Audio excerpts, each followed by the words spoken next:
নমস্কার বন্ধুরা, আবার একটা নতুন ভিডিও নিয়ে আপনাদের কাছে চলে এসেছি। আজকে হচ্ছে সেপ্টেম্বরের 3 তারিখ আর মঙ্গলবার, আর কালকে গেছে কৌশিকী অমাবস্যা। আর আমরা কৌশিকী অমাবস্যার পুজোর উপলক্ষেই আমরা ঠাকুর দর্শন করব, ওখানে ঠাকুরের ভোগ খাবো। আমরা কোথায় যাচ্ছি সেটাও বলবো, চলুন দেখতে থাকুন। আশা রাখছি ভালো লাগবে ভিডিওটা। আমার সাথে আপনারাও ঠাকুর দর্শন করুন। চলুন দেখতে থাকুন তাহলে ভিডিওটা। কোথা দিয়ে যাচ্ছি সেটাও আপনাদেরকে দেখাবো, চলুন। রাস্তাটার এরকম অবস্থা আমরা আগে জানিই না, তো আগে জানলে আমরা অন্য রাস্তা দিয়ে ঘুরে যেতাম। তো এখন কি আর হবে বলুন, এসে যখন গিয়েছি তখন ওই সরু রাস্তা দিয়ে আমরা যা করে এলাম। এখন এখান থেকে মিষ্টি নিয়ে আমরা যাব হাওড়া স্টেশন, মানে হাওড়া মেট্রো স্টেশন। তো ওখান থেকে আমরা যাব দমদম। তো হাওড়া মেট্রো দিয়ে আমি এই প্রথম যাচ্ছি। গঙ্গার ওপর দিয়ে তো অনেকবার গেছি বলুন, প্রায়ই যাই। আর এখন আমরা যাচ্ছি গঙ্গার নিচে দিয়ে। অনেক দিন আগেই উদ্বোধন হয়ে গেছে, যদিও আমার আসা হয়নি।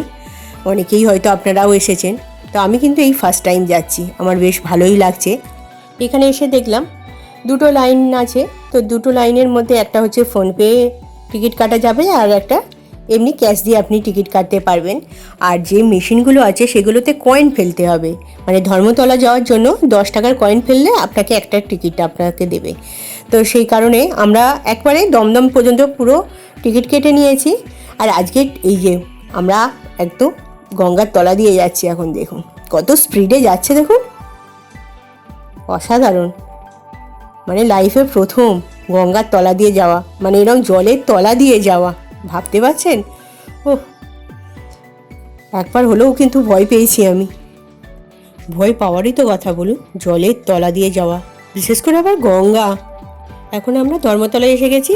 ধর্মতলা থেকে এরপরে দমদমের মেট্রো ধরবো। ব্লু পায়ের চিহ্ন আর গ্রিন পায়ের চিহ্ন, আর এই ব্লু পা যেটা আছে সেটা ধরে ধরেই আমাদের যেতে হবে। যেখানে শেষ হবে সেখান থেকেই আমরা দমদমে মেট্রো পাবো। আমরাও শুরু করে দিলাম হাঁটা। 5 মিনিট মতো হাঁটতে লাগবে।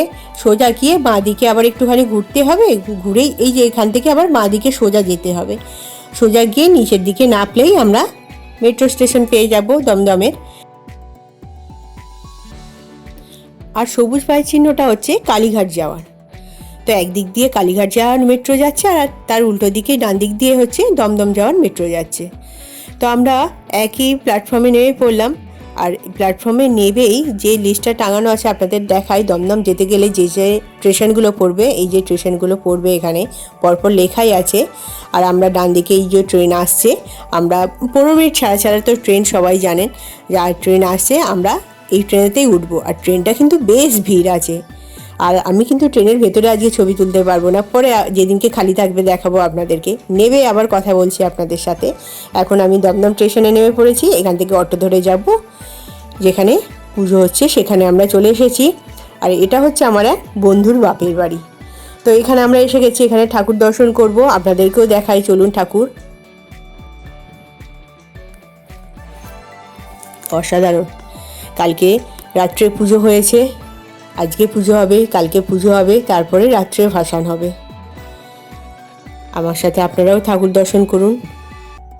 আর এই যে ভোগ এখানে তৈরি হয়ে গেছে, আমরাও খেতে বসে গেছি। আজকে ভোগের মধ্যে ছিল খিচুড়ি, আলুর দম, পোলাও, ধোঁকা, দই বড়া, আনারসের চাটনি, পায়েস, আর গোলাপ জামুন আর দরবেশ। তো আমরা খাওয়া দাওয়া করে 5-10 মিনিট বসেই আমরা আবার বেরিয়ে পড়েছি, বাড়ির উদ্দেশ্যে রওনা দিয়ে দিয়েছি। এখন 4টে মতো বাজে। আর এখানে রাস্তাঘাটগুলো দেখেছেন কি চওড়া চওড়া, আমার কিন্তু খুব ভালো লাগছে এখানটা। যাই হোক, আজকের ভিডিওটা তাহলে এখানেই রাখি, পরে আবার দেখা হচ্ছে আপনাদের সাথে। কেমন? টাটা।